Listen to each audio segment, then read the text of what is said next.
Le guide de tourisme est une personne formée et qui offre des prestations d'interprétation du patrimoine culturel et naturel du Bénin. On distingue au fait deux types de guides de tourisme au Bénin. Il y a des guides culture et des guides de milieu naturel. Et en dehors de ça, lorsque on est un guide culture ou guide naturel, on peut être guide au plan local, guide au plan national ou bien guide au niveau communautaire, au niveau de l'UEMOA. Alors, chaque individu formé rentre en contact avec un visiteur, il lui propose un circuit et il organise son voyage, ses hébergements et puis également il lui anime tout un circuit. Avec les réformes actuelles, c'est qu'on est très exigeant, on voudrait avoir des gens qui sont très bien formés et qui ont de la passion, capables de mieux animer la destination. Et ceci dit, c'est que le gouvernement a renforcé les centres de formation en les équipant, en formant les formateurs. Et on peut citer comme centre de formation, il y a l'école du patrimoine africain, il y a LHC, licence en hôtellerie tourisme, mais qui est sûr, il semble que ce serait fermé bientôt, pour laisser place à un autre centre de formation qui sera installé sur l'espace de Semen City. On peut citer encore HECM qui propose des formations en guidage touristique. Et là, lorsque on a des acteurs bien formés, il faudrait quand même continuer par les suivre, continuer par renforcer les capacités. Donc, il y a des formations continues. Donc, le ministère propose des formations continues à travers des projets, programmes. Récemment, on avait fait une formation à l'endroit de 54 guides. Et en dehors de ça, il y a eu 700 acteurs de tourisme qui ont été formés, toujours par le gouvernement. Et ceci pour que le personnel touristique soit entièrement en place avant le lancement des différents sites qui sont en chantier. On peut citer le site de Porto Novo, le MIV, le Musée international de Vaudon. Il y a également celui du musée Romé de Porto Novo, dont les travaux ont démarré. Il y a le musée ethnographique de Porto Novo qui est aussi en chantier.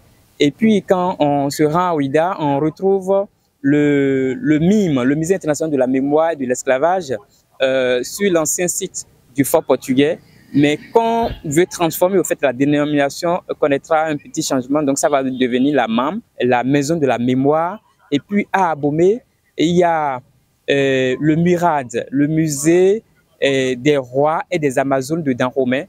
Et voilà un peu donc les différents chantiers qui sont ouverts sur le plan culturel. Mais quand on prend la nature, il faut se rendre entièrement dans le septentrion, notamment à Tangueta, pour retrouver le parc de Pandiari et dont un privé qui a été commis pour pouvoir mieux tenir le parc, mieux gérer le parc, doubler la population alimentaire du parc. Ce qui a été fait, mais il y a une crise qui est en cours où il y avait des djihadistes qui ont frappé. Et après cela, la zone du nord du Bénin a été classée sur la liste rouge par l'ambassade de France.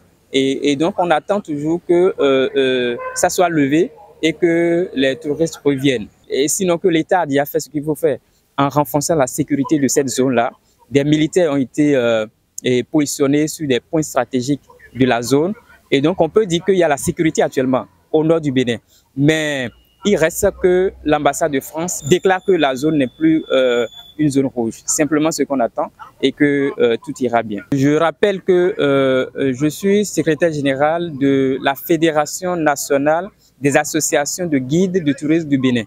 Et au sein de la Fédération nationale, on a 6 associations départementales, dont l'association des guides, accompagnateurs et conférenciers des départements de Lemay et du Plateau, dont je suis le président. Et donc, l'association a pour mission de renforcer la capacité des collègues guides, d'accompagner les municipalités dans l'identification et la valorisation des attraits touristiques de leur localité.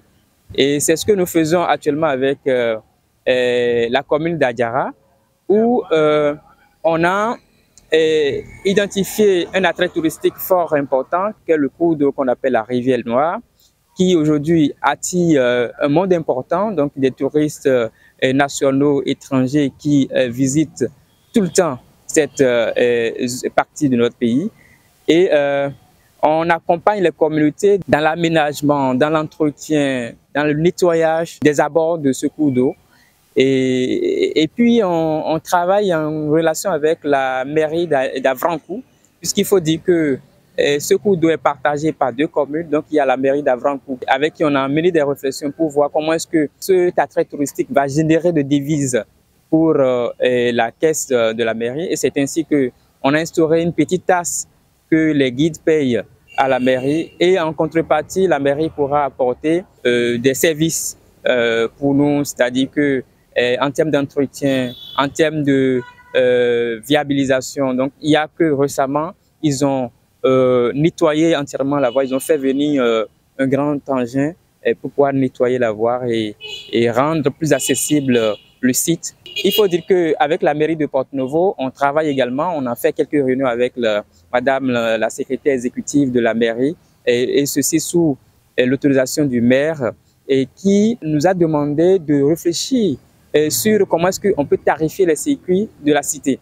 Parce qu'il faut noter que la ville de Porto-Novo est un musée à ciel ouvert et qui accueille un nombre important de visiteurs aussi.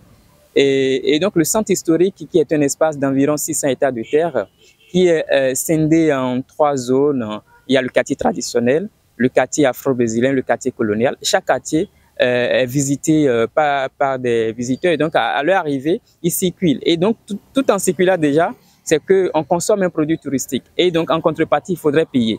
Et c'est ainsi qu'on est en train de réfléchir. Au sein de cette équipe qui réfléchit, il faut noter la forte présence du Centre culturel Wadada.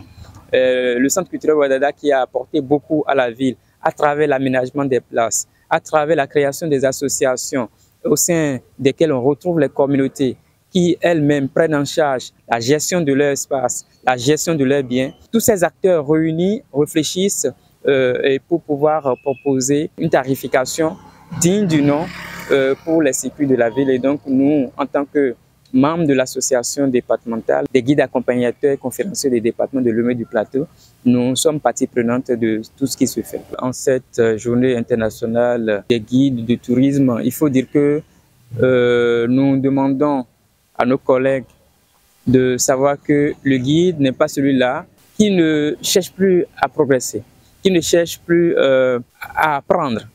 C'est celui-là qui doit tous les jours se remettre en cause, qui doit développer une bonne culture et donc nous les invitons à faire cela. Par exemple, le 19 et 20, il y a un atelier, je vais dire un colloque scientifique à Ouida sur le patrimoine afro-brésilien et ça concerne essentiellement la ville de Porto-Novo. Et normalement, quand il y a de ce genre de colloques, c'est important que les guides y aillent. J'y étais, mais j'ai vu juste quelques guides, 2 à 3 guides qui étaient présents sur place. En dehors de ça, c'est des chercheurs. Pourquoi les collègues ne se déplacent pas pour aller s'informer, pour aller se sourcer? C'est important. Donc, le patrimoine afro-brésilien qui est un patrimoine fort riche, très important, il y a cette opportunité. Donc, on doit chercher à les saisir. On ne va pas rester à la maison et attendre les clients, puisqu'on peut être dépassé. L'information, elle est dynamique et donc il faut aller vers l'information. Et je les invite à souvent saisir ces genres d'occasions désormais.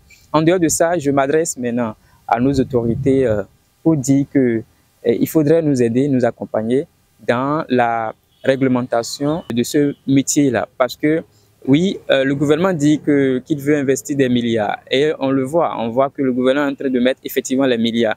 Mais il ne faudrait pas que des gens quittent leur métier pour le guidage. C'est ce qu'on constate actuellement, on est envahi. On est envahi, il faudrait faire le tri, et savoir avec qui on peut travailler. Est-ce que c'est des gens qui sont motivés pour? Est-ce que c'est des gens qui ont la passion pour? Est-ce que c'est des gens qui sont compétents vraiment? Donc il faudrait que l'État nous accompagne parce que nous, associations, on ne peut pas tout faire.